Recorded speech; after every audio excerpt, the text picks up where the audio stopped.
அன்னை பர்னிச்சர்ஸ், அன்னை திருமண சீர்வரிசை பொருட்கள், டிவி, ஃபிரிட்ஜ், வாஷிங் மெஷின் உள்ளிட்ட 200க்கும் மேற்பட்ட பொருட்கள் அடங்கிய திருமண சீர்வரிசை ரூபாய் 99,000 மட்டுமே. தமிழகம் முழுவதும் இலவச டோர் டெலிவரி. தொடர்புக்கு 7550014440 9345044044. அனைத்து கட்சிக்கான மன்னிக்கணும் ஆளுங்கட்சியான அதிமுக யாரு பேசுனா எங்க பேசுனா ஆளுங்கட்சி திமுக தானே. ஆளுங்கட்சி அதிமுகன்னு சொல்லி ஆளுங்கட்சியை சொல்லுதுங்க. ஆளுங்கட்சியை சொல்லுதா? என்னங்க சொல்றீங்க? சட்டமன்றத்துல நம்ம மாண்புமிகு தமிழ்நாடு முதலமைச்சர் ஐயா ஸ்டாலின் அவர்களே சொல்றாரு, ஆளுங்கட்சி திமுக கிடையாது அதிமுகன்னு சொல்லியிருக்காரு. பாத்துங்க, இப்படி வன்மத்திலே சுத்துறீங்களா? அவர் தான் அடுத்து சொன்னார்ல, நான் பதட்டத்துல இருக்கேன், பதட்டத்துல பேசிட்டேன்னு சொன்னார்ல. பதட்டத்துல நீங்க இருக்கீங்களா இல்ல மக்கள் இருக்காங்க? நீங்க ஆட்சிக்கு வந்து 4 வருஷமா மக்கள் தான் பதட்டத்துல இருக்காங்க.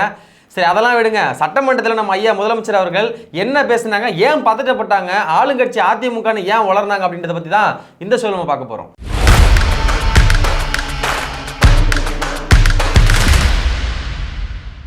கிளவுட் கம்ப்யூட்டிங் மற்றும் டெவாப்ஸில் முழுமையாக தேர்ச்சி பெற ஆர்வம் உள்ளவரா நீங்கள்?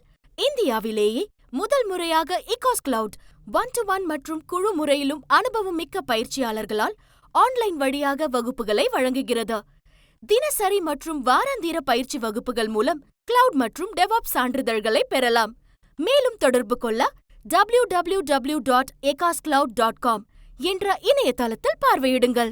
முதலாவது அஞ்சலன் பார்த்தீங்கன்னா, சட்டமன்றத்தில் இன்னைக்கு நம்ம தமிழ்நாடு முதலமைச்சர் ஐயா ஸ்டாலின் அவர்கள் பதட்டப்பட்டு பேசியிருக்காரு. பதட்டப்பட்டு பேசுறது மட்டும் கிடையாதுங்க, ஆளுங்கட்சியான அதிமுக அப்படின்னு கூட சொல்லி பேசியிருக்காரு. இன்னைக்கு சட்டமன்றத்தில் வந்து முதல்வர் ஸ்டாலின் அவர்கள் பேசும்போது வந்து அனைத்து கட்சின்னு ஆரம்பிக்கிறாரு. அனைத்து கட்சி கூட்டத்தில் இல்லை மன்னிச்சிருங்க நீங்க, அனைத்து கட்சி கூட்டத்தில் வந்து ஆளுங்கட்சி தவிர, ஆளுங்கட்சியான அதிமுகவை தவிர இல்லை மன்னிச்சிருங்க அப்படின்னு சொல்லி சபாநாயகர் வந்து உள்ள குறுக்கிட்டு இல்லைங்க எதிர்கட்சி அப்படின்னு சொல்லி அவர் சொல்றாரு. இவங்களுக்கு ஒண்ணு அவர் குறுக்க வந்துருவார்ல, அவர் தானே சபாநாயகர். அப்புறம் அவர் வந்து சொன்னோடனே குறுக்கிட்டு இல்லை மன்னிச்சிருங்க, எதிர்கட்சி அதிமுக பாஜக தவிர அனைத்து கட்சிகளுமே எழுந்து நம்மளை பாராட்டினாங்க.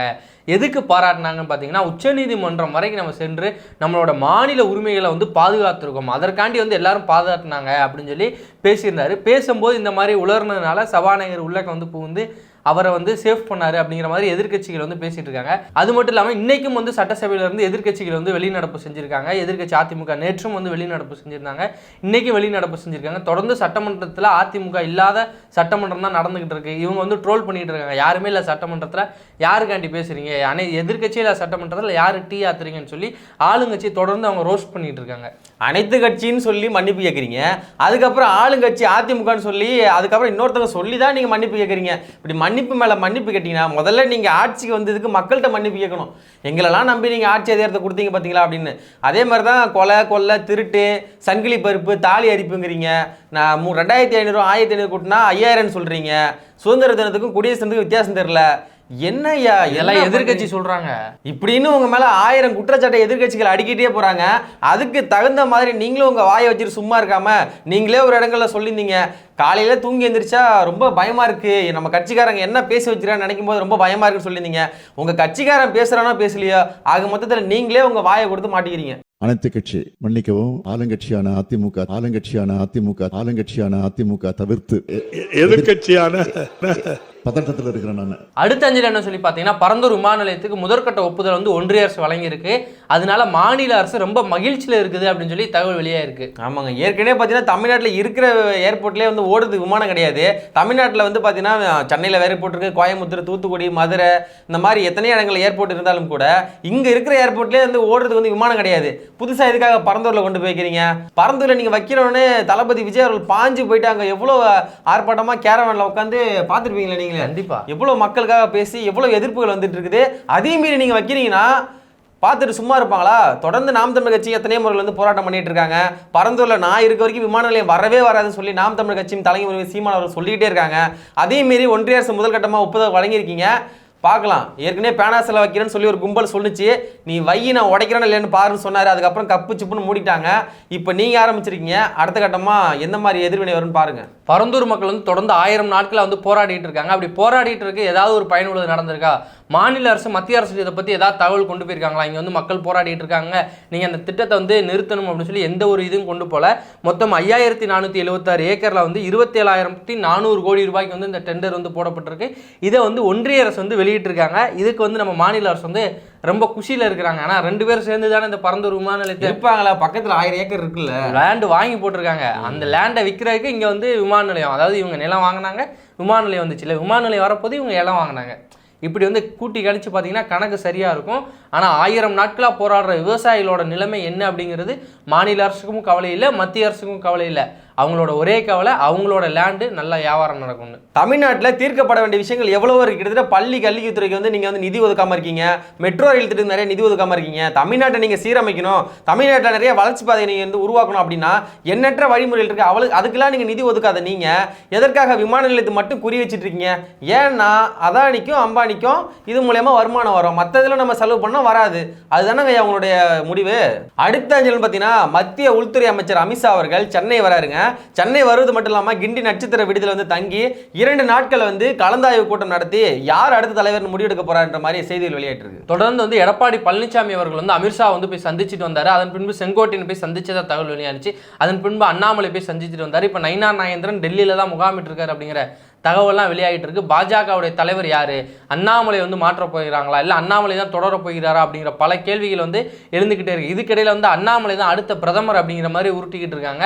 ஆனால் உண்மையிலே என்ன நடக்குது, என்ன நடந்துச்சு, என்னென்ன பிரச்சனைகளான்னு சொல்லி அடுத்த 2 நாளில் தெரிஞ்சிடும். சென்னைக்கு அமித்ஷா அவர்கள் வர்றதுக்கு முக்கியமான காரணம் 2 காரணம் இருக்கு.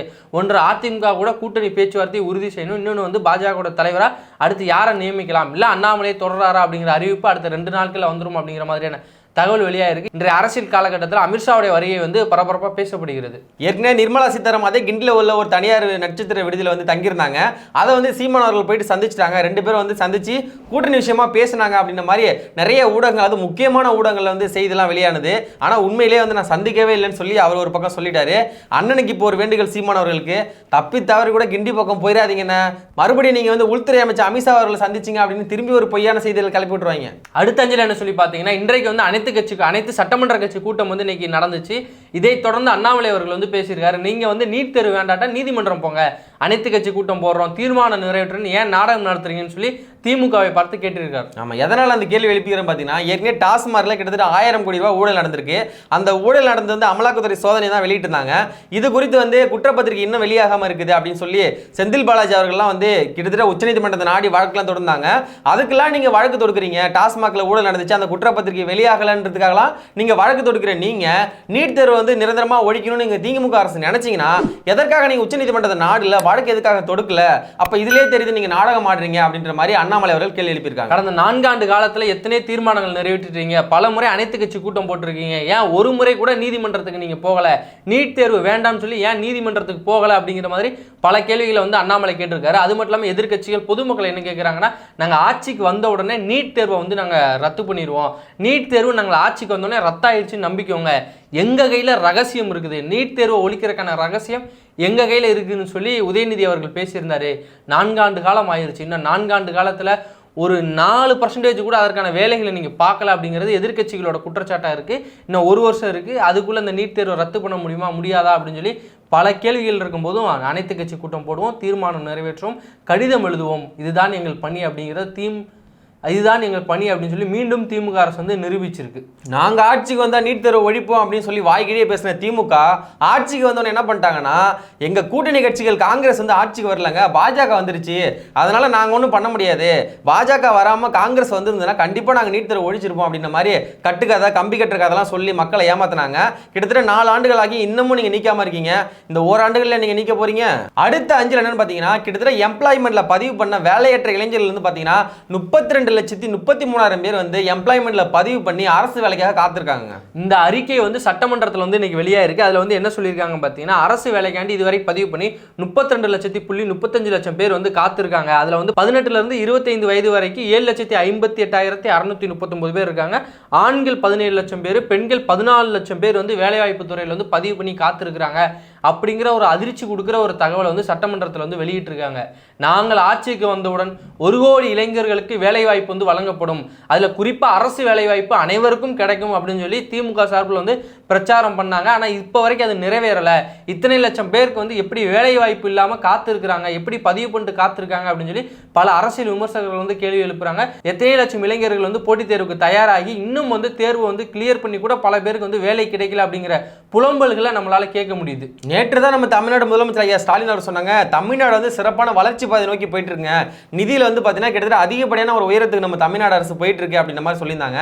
இதுக்கெல்லாம் உங்களுக்கு நிதி இருக்குது, மற்றதெல்லாம் வந்து நீங்கள் செலவு பண்ணுறது உங்களுக்கு நிதி இருக்குது, செலவுக்கு நிதி இருக்கும், உங்கள் வந்து ஐயாவுடைய பேரில் வந்து வீதி வீதியாக பேர் வைப்பீங்க, எல்லாத்துக்கும் உங்களுக்கு வந்து நிதி இருக்குங்க ஐயா. ஆனால் இந்த மாதிரி வேலை இல்லாமல் எம்ப்ளாய்மெண்ட்டில் பதிவு பண்ணவங்களுக்கு அவங்களுக்கு வேலை போடுறது நிதி இருக்காது, அவங்களுக்கு போதுமான அளவுக்கு ஓய்வூதியம் குடிக்க நிதி இருக்காது, அவங்களுக்கு வந்து சம்பளம் இன்க்ரிமெண்ட் போடுறதுக்கோ எதுக்குமே உங்களுக்கு நிதி இருக்காது. பள்ளிக்கூடம் பார்த்தீங்கன்னா இன்னமும் வந்து பல்ல இழிச்சிட்டு இருக்குது, எத்தனை இடங்கள் வந்து ஓடு இல்லாமல் தண்ணிலாம் உள்ள ஒழுகிட்டு இருக்குது, எவ்வளவோ சீர்கேடு வந்து தமிழ்நாடு அரசு பள்ளிக்கூடத்தில் இன்னமும் நடந்துட்டு தான் இருக்குது. பெண்களுக்கு ஒரு நல்ல ஒரு கழிப்பிடம் இல்லாமல் எவ்வளவோ பிரச்சனைகள், ஆனால் அதை எதுவுமே நீங்கள் சரி கட்ட மாட்டீங்க, அதற்கு எதுக்காக நீங்கள் நிதியும் ஒதுக்க மாட்டீங்க.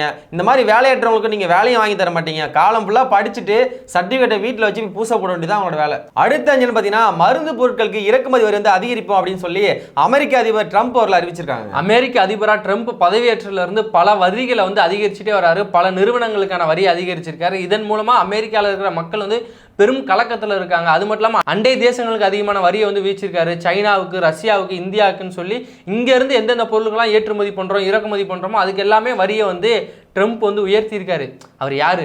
மோடியோட அருமை நண்பர், இந்தியாவுக்கு மிக வேண்டப்பட்டவர்கள். அதனால அந்த வரியோட இம்பாக்ட் வந்து அவருக்கு இருக்கும்.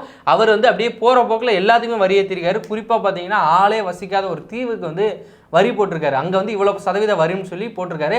ஆனால் அங்கே ஒரு மனிதர் கூட வசிக்கல அப்படிங்கிற ஒரு தகவல் வெளியாகி ட்ரம்ப் வந்து மிகப்பெரிய ஜோக்கர் போல செயல்படுறாரு அப்படின்னு சொல்லி இன்டர்நேஷனல் பத்திரிகைகள் வந்து தொடர்ந்து அவரை வந்து கிரிட்டிசைஸ் பண்ணிக்கிட்டே இருக்கிறாங்க. அந்த மாதிரி தான் இப்போ வந்து மருத்துவ பொருட்களுக்கு வந்து அதிகமான வரி விதிக்க போகிறோம்னு சொல்லியிருக்காங்க. இப்படி தொடர்ந்து அவர் வரியை வந்து அதிகரிச்சுக்கிட்டே போனால் இந்தியாவுக்கு தான் மிகப்பெரிய பாதிப்பு ஏற்படும் அப்படின்னு சொல்லி சொல்கிறாங்க. ஏன்னா இங்கேருந்து தான் அதிகப்படியான மருந்துகளை வந்து அமெரிக்காவுக்கு வந்து ஏற்றுமதி பண்ணுறோம், இதன் மூலமாக வந்து இந்தியா பாதிக்கப்படலான்னு சொல்கிறாங்க. இந்தியாவுக்கு பாதிப்பு வந்தால் நம்ம ஐயா சும்மா இருப்பாரா? அவரால் தான் இந்தியாவுக்கே மிகப்பெரிய பாதிப்பு. சாட்டை எடுத்து நாட்டை திருத்து